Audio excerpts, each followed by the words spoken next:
Hello बच्चों, देखिए आज क्या पढ़ना है। एक्सरसाइज 8.1 करनी है, क्लास 10th की। क्वेश्चन फर्स्ट करेंगे। इसके पहले मैंने इंट्रोडक्शन बनाया है, इंट्रोडक्शन बताया है, तो आप इंट्रोडक्शन जरूर देखिएगा, ध्यान से देखिएगा, जिसमें कि आपको क्लियर हो जाए इस टॉपिक में है क्या क्या करना है इस चैप्टर में। ठीक है, चैप्टर का नेम आपको पता होगा ऑलरेडी। Okay, trigonometry. तो देखिए इसमें क्या है आपका, in triangle A B C right angle at B. तो फिगर नहीं, फिगर बनाना पड़ेगा। तो देखिए इधर ये आपका राइट ट्राइंगल है, इधर 90 डिग्री होता है, और इसमें क्या लिखा, right angled at B. Okay, तो राइट एंगल किधर है, एंगल बी पर है। ए और बी आप कोई सा भी ले सकते हैं, ये आप ए ले लीजिए, ये बी ले लीजिए। ओके, ये हो जाएगा सी। ठीक है, तो बी आपका ऑलरेडी दिया गया, तो ए बी सी हो गया आपका। ओके, तो ए बी कितना है, 24 है सेंटीमीटर, बी सी है 7। तो आपको देखो सेम लग रहा होगा, तो इसको थोड़ा डायग्राम को और अच्छा कर लेते हैं, जिसमें कि आपको थोड़ा सा सही लगे देखने में। हाँ, ये हाइट कम है क्योंकि 7 सेंटीमीटर है। ओके, आप समझ गए होंगे अब। तो ये बी सी हो गया, बी सी हो गया 7 सेंटीमीटर, और ए बी हो गया 24। अब क्या निकालना है, साइन ए और कॉस ए। ओके, तो साइन ए कॉस ए निकालना है और साइन सी कॉस सी निकालना है। तो इसके लिए सबसे पहले हमें थर्ड साइड भी चाहिए है, हाइपोटेनस, इसको हाइपोटेनस बोलते हैं। ठीक है, और अगर एंगल ए यूज कर रहे हैं तो इसको बेस लेंगे, इसको परपेंडिकुलर लेंगे। अगर एंगल सी, देखिए इधर क्वेश्चन में एंगल ए है, इधर लिया गया है इसमें और इसमें, तो फर्स्ट पॉइंट है उसमें हम क्या लेंगे, एंगल ए लेंगे, तो ये आपका बेस हो जाएगा। ठीक है, तो सबसे पहले हम थर्ड साइड निकाल लेंगे। तो थर्ड साइड निकालने के लिए क्या करेंगे, पाइथागोरस यूज करेंगे। In triangle A B C by Pythagoras theorem क्या यूज करेंगे, ए सी स्क्वायर होता है, हाइपोटेनस स्क्वायर होता है इक्वल में A B square plus B C square होता है, A B square plus B C square होता है। तो देखिए क्या करेंगे, इसमें ए सी आपको फाइंड करना है, तो उसको कुछ नहीं करेंगे। ए बी आपका दिया गया 24, तो 24 का स्क्वायर प्लस बी सी है 7, तो ये 7 का स्क्वायर। अब क्या होगा, 24 का स्क्वायर क्या होता है, 576। ओके, 4 4 जा 16, 1 कैरी, 4 2 जा 8 2 जा 16, 1 17, 1 कैरी, 2 2 जा 4 1 5। ठीक है, तो आपको अगर स्क्वायर याद नहीं है तो जो फॉर्मूले मैंने शॉर्ट वीडियो में डाले हैं तो उनका यूज़ कर सकते हैं आप। ठीक है, कैसे किया मैंने, देखिए 4 का स्क्वायर किया होता है 16, 16 का 6 लिख लिया, 1 कैरी, 4 और 2 का इंटू किया होता है 8, 8 का डबल 16, 16 और 1 17 का 7, फिर 1 कैरी है 2, 2 का डबल होता है 4, 4 और 1 5, और ये हो जाएगा 7 समझे 49। अब इसका क्या करेंगे, इसको अंडर रूट कर लेते हैं। ठीक है, तो ये कितना हो जाएगा, 6 और 9 15, 1 कैरी, तो 4 1 5, 5 और 7 12, 1 कैरी, तो आ गया 625। 625 किसका स्क्वायर होता है, 25 का, तो ये आपका 25 आ गया। ठीक है बच्चों, तो ये आपका कितना हो गया, हाँ सेंटीमीटर लिखा है इसमें क्वेश्चन में, तो सेंटीमीटर लिखेंगे। ओके, अब क्या करेंगे, ए सी निकल आया हमारा, देखते क्वेश्चन में सेंटीमीटर है, हाँ क्वेश्चन में सेंटीमीटर है। ओके, अब करते हैं फर्स्ट पॉइंट। फर्स्ट पॉइंट में क्या है आपका, साइन ए चाहिए है। ठीक है, तो क्या करेंगे, साइन ए के लिए बेस आपका ये हो जाएगा। ठीक है, तो आप क्या कर सकते हैं, फॉर एंगल ए क्या हो जाएगा, फॉर एंगल ए बेस हो जाएगा आपका, बेस हो जाएगा ए बी। ठीक है, और परपेंडिकुलर क्या हो जाएगा, परपेंडिकुलर हो जाएगा आपका बी सी, और हाइपोटेनस सेम है, तो क्या करेंगे, साइन ए इक्वल होता है क्या, परपेंडिकुलर अपॉन हाइपोटेनस। तो परपेंडिकुलर क्या है आपका, बी सी है, और हाइपोटेनस क्या है, ए सी है। तो बी सी आपका 24 है और ए सी अभी निकाला 25, तो ये आपका आंसर निकल आया। ठीक है, सेंटीमीटर में। इसको आप चाहें तो पॉइंट में भी कर सकते हैं, नहीं तो इतना ही छोड़ सकते हैं। फिर आएगा कॉस ए, कॉस ए निकालेंगे। कॉस ए इक्वल टू क्या होता है, बेस अपॉन हाइपोटेनस।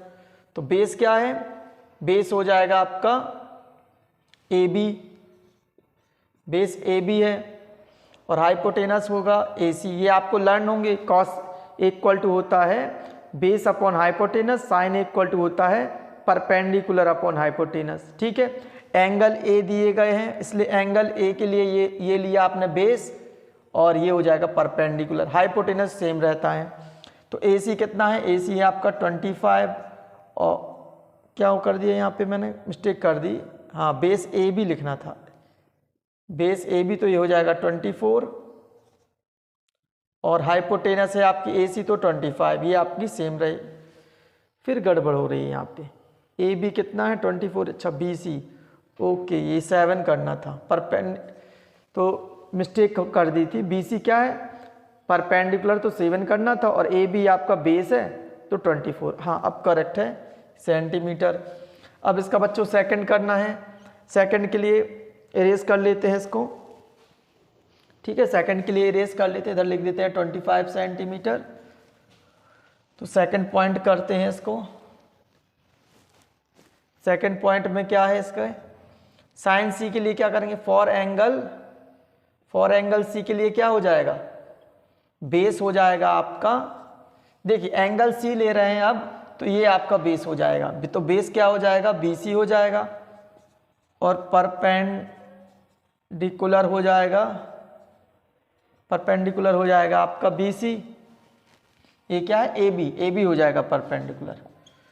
ओके बच्चों, तो अब इसका साइन सी निकालेंगे। साइन सी क्या हो जाएगा आपका, साइन सी होता है परपेंडिकुलर अपॉन बेस, तो परपेंडिकुलर हो गया ए बी, हाँ साइन सी क्या हो गया, परपेंडिकुलर अपॉन हाइपोटेनस, तो हाइपोटेनस ले लेंगे ए सी, तो ए बी अपॉन ए सी हो गया। ए बी कितना है आपका, ए बी है 24, ए बी है 24, और ये 25 हो गया सेंटीमीटर। फिर क्या लेंगे, कॉस सी, कॉस सी क्या होता है, बेस, तो बेस क्या है अपना बी सी है, और हाइपोटेनस है क्या ए सी, तो ये हो जाएगा बेस कितना है आपका बी सी है, तो ये 7 हो गई बेस, और ये 25 सेंटीमीटर। तो आप ये समझ गए हो कैसे करना, इजी है, बस आपको याद रखना है जो आपको सिखाया था मैंने फॉर्मूलेज। जैसे कि साइन लेते थे, साइन थीटा कॉस थीटा, और क्या लेते थे, टेन थीटा। इसका लेते थे परपेंडिकुलर अपॉन हाइपोटेनस, ये बेस अपॉन हाइपोटेनस, और इसको लेते थे क्या, परपेंडिकुलर अपॉन बेस। और लर्न कैसे करते थे, लर्न करते थे पी से पंडित, बी से बद्री, पी से प्रसाद, पंडित बद्री प्रसाद, एच से हरि, एच से हर, बी से भोले, हरिहर भोले, पंडित बद्री प्रसाद हरिहर भोले, इस तरह से लर्न करते थे। फिर इन्हीं के रेसिप्रोकल होते थे। देखिए कॉसेक का क्या होता था, इसका रेसिप्रोकल कर देंगे, ठीक है, इनवर्स एच अपॉन पी, और सेक का होता था क्या, एच अपॉन बी। फिर कॉट थीटा का क्या है, बी अपॉन पी। तो ये मैं बता चुका हूँ, मैंने बताया इंट्रोडक्शन में, तो आप ये समझ गए होंगे क्या करना है इसमें। ठीक है, करते हैं बच्चों इसका next question, question number second. Question second में देखिए इन फिगर दिया हुआ है, ये फिगर है आपका find tan p minus cot R, तो आपको ये निकालना है। ठीक है, इसकी वैल्यू निकालनी है। तो देखिए आपका परपेंडिकुलर दिया गया, बेस मिसिंग है, और हाइपोटेनस दिया गया। तो देखिए क्यू आर की वैल्यू निकालने के लिए पाइथागोरस यूज करना पड़ेगा हमें। तो सबसे पहले पाइथागोरस यूज करते हैं। इन ट्राइंगल क्या दिया गया आपका, P Q R by Pythagoras theorem. क्या करेंगे, देखिए इसमें करेंगे आप पी आर स्क्वायर, ये हाइपोटेनस स्क्वायर है, हाइपोटेनस आपकी पी आर है। फिर करेंगे base square Q R square plus perpendicular Q P square. तो P R square equal Q R square plus perpendicular Q P square. आप समझ गए होंगे क्या करना है। अब देखिए पी आर इक्वल कर लेंगे, पी आर की पावर 2 रिमूव करेंगे तो अंडर रूट आ जाएगा, पता होगा आपको ये, ठीक है।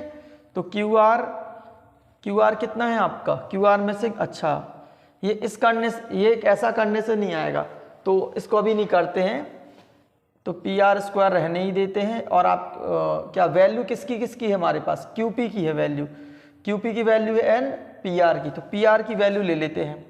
पी आर की वैल्यू है 13 की पावर 2, क्यू आर आपका नहीं है, प्लस क्यू पी कितना है 12 है, ठीक है। तो 12 है ये, तो 13 का स्क्वायर क्या होता है 169।